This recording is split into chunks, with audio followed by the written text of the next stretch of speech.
Syahdaralun, Wakil Ketua Umum Partai Nasdem Ahmad Ali mengatakan Nasdem menjadi semakin besar setelah mendeklarasikan Gubernur DKI Jakarta Anies Baswedan sebagai calon presiden 2024. Ali menyebutkan kader Partai Nasdem semakin bertambah karena deklarasi tersebut.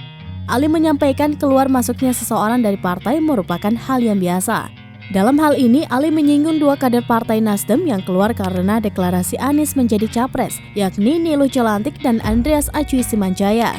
Ali menyayangkan keluarnya dua orang tersebut dari Partai Nasdem, namun dia mengatakan bahwa setiap harinya ada puluhan ribu orang yang masuk Nasdem. Kemudian Ali mengatakan Partai Nasdem kini menerima banyak dukungan dari berbagai kalangan. Oleh karena itu, ia menilai Nasdem tidak sendirian dalam mendukung Anies menjadi capres 2024. Gubernur DKI Jakarta Anies Baswedan resmi diusung sebagai calon presiden oleh Partai Nasdem. Pengumuman ini disampaikan oleh Ketua Umum Partai Nasdem Surya Paloh di Nasdem Tower, Gonda Dia Menteng, Jakarta Pusat pada Senin 3 Oktober 2022.